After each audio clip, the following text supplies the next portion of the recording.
It was perhaps the pivotal change amid the Arab Spring of 2011, the revolution in what is the most populated country in the region, Egypt. It began on January the 25th in a square in Cairo, the square where now world-famous Tahrir Square. Several tens of thousands of Egyptians came together to demand an end to the rule of their President Hosni Mubarak, who'd been in power for nearly 30 years. Inequality, poverty, corruption, rising prices, police violence, and people closely following the events in Tunisia, where President Ben Ali had just been forced from power. The response, quick and violent, and in just a few weeks, clashes left more than 800 people dead and 6,000 injured. Despite that, though, more and more Egyptians supported the movement, other cities also joining in with the same slogan of bread, freedom and social justice. The occupation of Tahrir Square lasted 18 days until the president announced he was resigning. فقد رأيته تفويض نائب رئيس الجمهورية في اختصاصات رئيس الجمهورية على النحو الذي يحدده الدستور. أقول لكم قبل كل شيء أن دماء شهدائكم وجرحاكم لن تضيع هدرا، وأؤكد أنني لن أتهاون في معاقبة المتسببين عنها بكل الشدة والحسم، وسأحاسب الذين أجرموا في حق شبابنا بأقصى ما تقرره أحكام القانون من عقوبات رادعة. For many, though, the victory short-lived, and it's left a bitter taste for Egyptians even today. In 2012, they elected an Islamist president, Mohamed Morsi, who was himself then overturned just a year later in a military coup. Since then, the marshal who became president, Abdel Fattah al-Sisi, has led the country, and he's led with an iron fist. Egypt is being driven towards modernisation, but it is clear the old practices are back. Censorship, intimidation, enforced disappearances. The 2011 revolution, for many, all but a distant memory, where Edouard, Dropsy and Williot revisit Tahrir Square for France 24.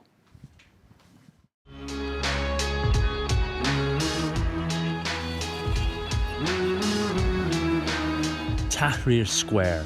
This was the beating heart of the Egyptian revolution 10 years ago. Today, protests, as well as cameras, are banned. Sally Toma was one of the very first revolutionaries.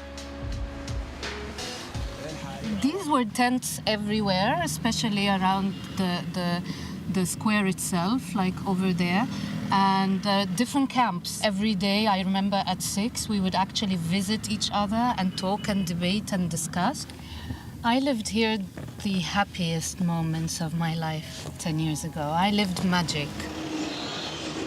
The magic was short-lived. 2 years later, the military seized power once again thanks to another uprising, this time against the Muslim Brotherhood, who'd just been elected to government. The face of Egypt's new strongman, Abdel Fattah al-Sisi, stares down from every wall. It's tough. A lot of things happened afterwards to just steal the revolution quickly, whether it was the Muslim Brotherhood or the military or whoever brought it down. The failure of the revolution left thousands of young people feeling traumatised. In the middle of the pandemic, Sally sees patients from her home. They're often veterans of Tahrir Square, struggling to come to terms with their broken dreams.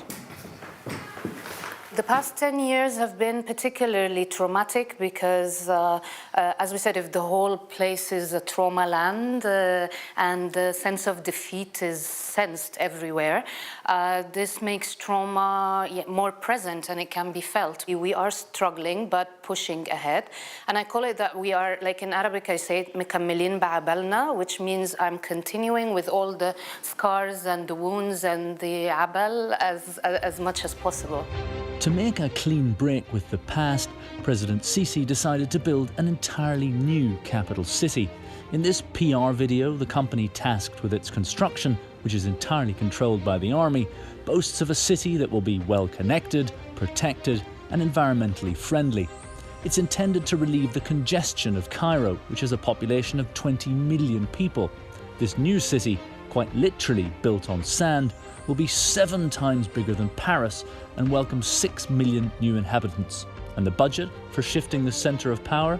a mere 52 billion euros. This official is giving us a guided tour of the progress. 2 years ago, there was absolutely nothing here. Today, you can see the Ministry of Transport, Health, Housing, Labour, and over there is the Cabinet of Ministers. Everyone is working hard to meet the tight deadlines and to follow the President's orders. It's an unprecedented development. We've never seen anything like this in this country. The President's pride and joy is the iconic tower. Once completed, at 385 metres and 80 floors, this skyscraper will be the tallest in Africa. It's the first time we've built a tower this tall in Egypt.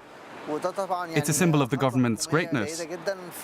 This new capital is a mega project, so it needed a tower to match. Alongside these grandiose dreams, the sad reality of Egyptian life is apparent in the ever more damning reports from human rights organisations which describe arbitrary detention, torture, even death sentences. And the emergence of a troubling new phenomenon, forced disappearances. Egyptians call them wara el-shams, literally gone behind the sun. Mohammed Lotfi is a human rights activist. He offers legal advice to the families of the disappeared. Here, he's meeting Shaima Afifi.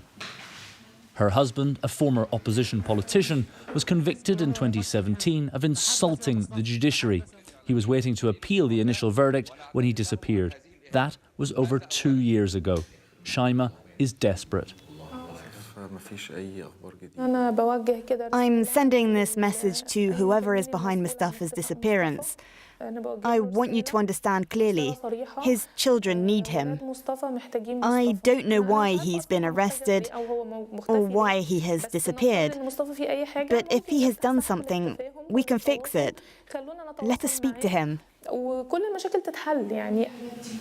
Since 2014, Mohammed Lotfi's organisation has identified 2,700 disappearances. He explains why he thinks it's happening. The first is to prevent the disappeared person from receiving any legal assistance whatsoever and to be able to torture them at will. Torture is used to extract confessions from people or just to humiliate them. The second reason is more political, and that's simply to spread fear in society.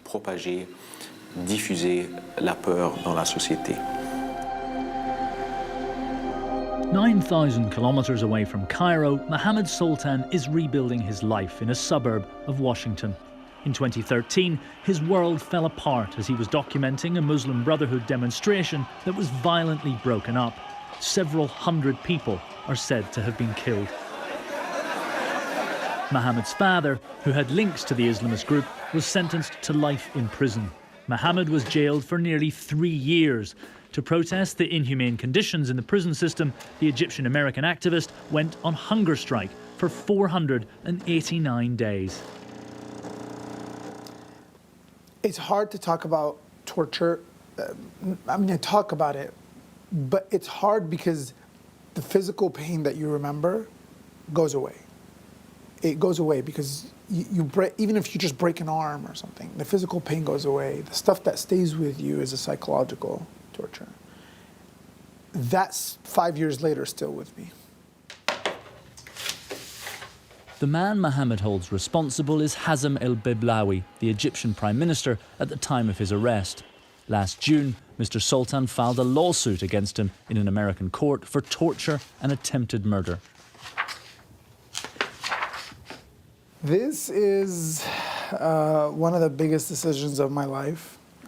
It's a documentation. It's a legal documentation of 47 pages of everything that happened to me. I mean, not everything in detail, but all of the violations, the torture violations that happened against me. By suing the former Prime Minister, Mohammed Sultan is taking on the entire Egyptian system, and it's not without risks. Members of his family are frequently arrested by the Egyptian authorities. Most recently, 2 of his cousins were imprisoned in mid-February. It's hostage taking, so let's call it what it is. The Egyptian government takes family members of activists in exile as hostages to try and silence them. I hope that Sisi is convicted in an international court for the crimes that he has committed against his people. On this wall are the names of more than 7,000 people arrested between 2019 and 2020. Since the passing of an anti-terrorist law in 2015, the reasons given by the authorities are always the same: membership of a terrorist group and spreading false news. It's those 2 accusations that are the pretext for arresting the vast majority of people, temporarily and without trial, sometimes for months and even years.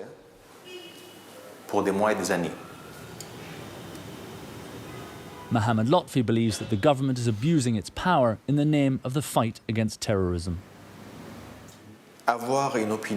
In Egypt, having a different opinion from the government and daring to express it makes you a terrorist.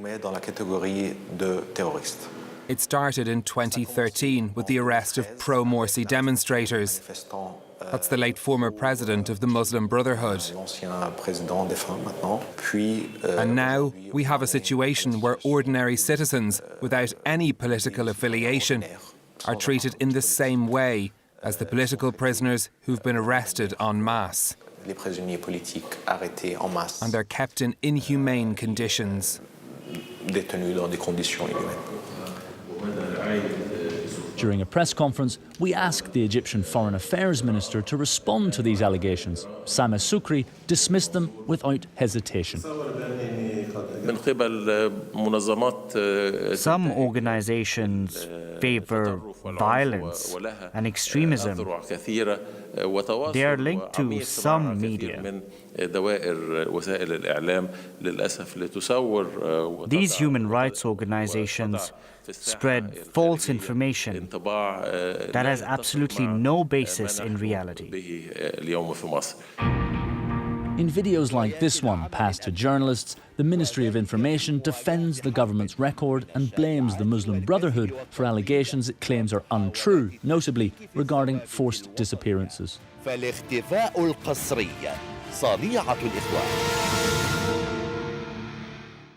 Egypt is doing everything in its power to improve Egyptian society and to fulfill its constitutional obligations in terms of human rights. In spite of the government's assurances, according to Amnesty International, at least 60,000 people are detained in Egypt for political reasons. Here, at the heart of American power, Mohammed Sultan has testified several times in front of Congress.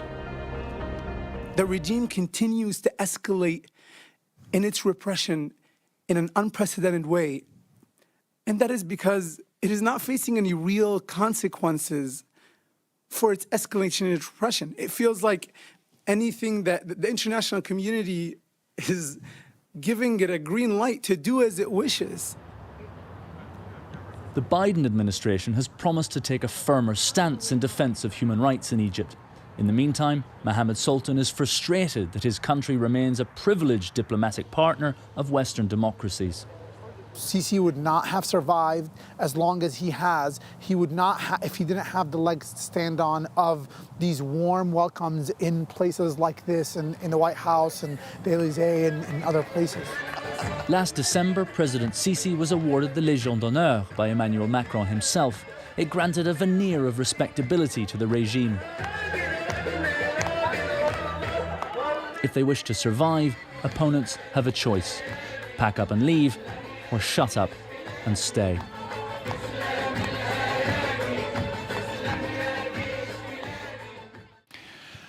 Claire Williot, Edouard Dropsy and Matthew Thompson revisiting Tahrir Square for France 24. Well, don't forget, of course, you can catch it and all our previous editions as well on our website at france24.com. Thanks very much for watching. More news coming up very shortly.